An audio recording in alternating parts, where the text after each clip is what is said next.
ಸ್ನೇಹಿತರೆ ನಮಸ್ಕಾರ. ನ್ಯಾಚುರಲ್ ಜೀವ ಲಕ್ಷ್ಮಣ ತೀರ್ಥ ನದಿಯಿಂದ ತುಂಬ ಕಾಲುವೆ ನೀರು ಬಿಟ್ಟಿದ್ದಾರೆ. ಸೊ ಎಲ್ಲರಿಗೂ ಕೂಡ ಧನ್ಯವಾದಗಳು. ನೋಡಿ, ಈ ನೀರನ್ನು ನಂಬಿಕೊಂಡು ಈಗ ಲಕ್ಷ್ಮಣ ತೀರ್ಥ ನದಿ ಅಂತ ಏನಿದೆ, ಆ ನದಿಯನ್ನು ನಂಬಿಕೊಂಡು ಸಾವಿರಾರು ಜನ ರೈತರೇನಿದ್ದಾರೆ ಅವರೆಲ್ಲ ಜೀವನನ ನಂಬ್ಕೊಂಡಿದ್ದಾರೆ. ಈ ಸೆಪ್ಟೆಂಬರ್, ನವೆಂಬರ್, ಡಿಸೆಂಬರ್ ತಿಂಗಳೇನು ಬಂತು, ಆ ತಿಂಗಳಲ್ಲಿ ಭತ್ತವನ್ನು ಅಗೆ ಊದ್ಕೊಂಡು, ಅಗೆ ಅಂದರೆ ಈ ರೀತಿ ಆ ಭತ್ತವನ್ನು ಎಲ್ಲ ಒಂದು ಜಮೀನಲ್ಲಿ ಶೇಖರಣೆಯನ್ನು ಮಾಡಿಕೊಂಡು, ಅದು ಈ ರೀತಿ ನೋಡಿ, ಈಗ ಏನು ನೀವು ನೋಡ್ತಾ ಇದ್ದೀರಾ, ಪೈರು ಈ ರೀತಿ ಬಂದು ಒಂದು 22ರಿಂದ 28 ದಿನ ಅಥವಾ 30 ದಿನ ಆದ ತಕ್ಷಣ ಈ ಮಟ್ಟಕ್ಕೆ ಬರುತ್ತೆ ಪೈರು. ಆ ಪೈರನ್ನು ಕಿತ್ತು ಜಮೀನುಗಳನ್ನು ಈ ರೀತಿ ಎಲ್ಲ ಮಾಡಿಕೊಂಡು, ಮೀನ್ಸ್ ತೇವರಿಗಳನ್ನು ಕೊಚ್ಕೊಂಡು ಮತ್ತು ಜಮೀನುಗಳನ್ನು ಎಲ್ಲ ರೆಡಿ ಸಿದ್ಧವನ್ನು ಮಾಡಿಕೊಂಡು ನಾಟಿಯನ್ನು ಹಾಕೋಕ್ಕೆ ಸ್ಟಾರ್ಟ್ ಮಾಡ್ತಾರೆ.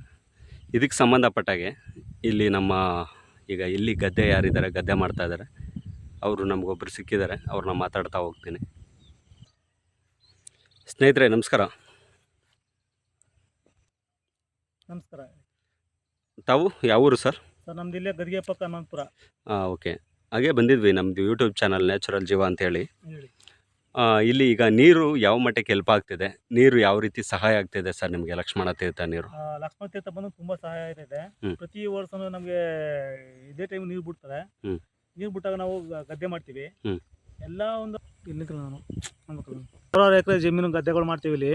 ಎಲ್ಲ ಸುಮಾರು ಜನಕ್ಕೆ ಹೆಲ್ಪ್ ಆಗುತ್ತೆ. ರೈತರು ಮಾಡೋದೆಲ್ಲ ಪ್ರತಿಯೊಬ್ಬರು ಒಳ್ಳೇದೇ ಅಲ್ವಾ. ಗದ್ದೆ ಮಾಡ್ತಿದ್ದೀವಿ ನಾವು, ಸಾವಿರಾರು ಎಕರೆ ಜಮೀನು ಮಾಡೋದ್ರಿಂದ ಲಕ್ಷಾಂತರ ಜನಕ್ಕೆ ಅನ್ನ ಹಾಕ್ತಿದ್ದೀವಿ.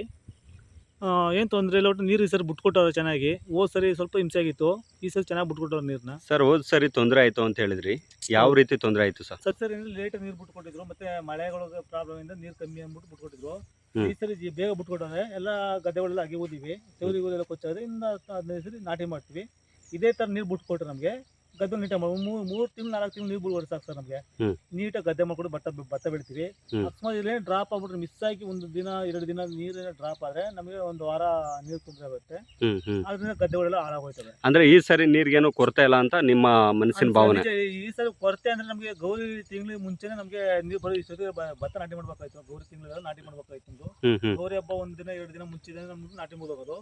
ಜೊತೆಗೆ ನಾಟಿ ಮುಗಿಬೇಕಾಯ್ತು. ಆ ದಿವಸ ನಾಟಿ ಮಾಡಕ್ ಆಗಲಿಲ್ಲ, ಲೇಟ್ ನೀರು ಬಿಟ್ಕೊಟ್ಟವ್ರೆ. ಕವಲೆಲ್ಲ ಕ್ಲೀನ್ ಮಾಡ್ಬೇಕಾಯ್ತು.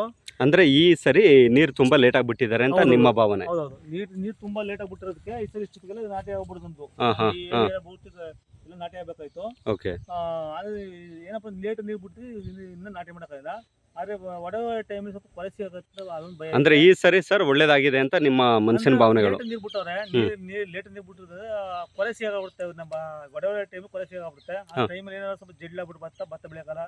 1 ಎಕರೆಗೆ 30 ಕ್ವಿಂಟಲ್ ಬರೋದು, 15-20 ಕ್ವಿಂಟಲ್ ಬೆಳಿಬೋದು ಅಷ್ಟೇ. ಅದು ಸ್ವಲ್ಪ ತೊಂದರೆ ನಮಗೆ. ಈ ಟೈಮ್ಗೆಲ್ಲ ಈ ಸುತ್ತಿಗೆಲ್ಲ ನಾಟಿ ಆಗ್ಬೇಕಾಯ್ತು. ನಾಟಿ ಮಾಡ್ಕೊಂಡು ಸ್ವಲ್ಪ ನೀರು ಇದು ಗೌರ್ಮೆಂಟ್ ತಿಳ್ಕೊಬೇಕು. ಇದನ್ನ ನೀರಾವರಿ ಇಲಾಖೆ ತಿಳ್ಕೊಂಡು ನಮ್ಮ ಟೈಮ್ ಕಾರ್ಡ್ ನೀರು ಬಿಟ್ಕೊಟ್ರೆ, ನಮ್ಮ ಟೈಮ್ ಕಾರ್ಡ್ ನೀರು ಬಿಟ್ಕೊಟ್ರೆ ಹೊರಗೆ ಸಿಗಾಗದಾನೆ ಭತ್ತ. ನಾವು ಮಾಡ್ಬೇಕು ಅನ್ಕೊಂಡಿದ್ವಿ ವ್ಯವಸ್ಥೆ ಮಾಡ್ತೀವಿ. 1 ಎಕರೆಗೆ 30-40 ಕ್ವಿಂಟಲ್ ಭತ್ತ ಬೆಳಿತೀವಿ ಪ್ರತಿ ವರ್ಷನೂ. ಅದೇ ಸ್ವಲ್ಪ ಲೇಟ್ ನೀರು ಬಿಟ್ಬಿಟ್ರೆ ಹೊರಗೆ ಸಿಗಾಕೊಂಡ್ರೆ 15-20 ಕ್ವಿಂಟಲ್ ಭತ್ತ ಬೆಳಿಬೋದು ಅಷ್ಟೇ. ಏನೂ ಇಲ್ಲ ಸರ್, ಇದೇ ದಾರಿಲಿ ಹೋಗ್ತಾ ಇದ್ವಿ, ನೀರು ತುಂಬ ಕಾಲುವೆ ನೀರು ಹೋಗ್ತಾ ಇತ್ತಲ್ಲ, ಸೊ ಅದು ಆ ವಿಷಯಕ್ಕೆ ನಿಮ್ಮನ್ನು ಕರೆದು ಮಾತಾಡಿದ್ವಿ. Thank you sir, thank you.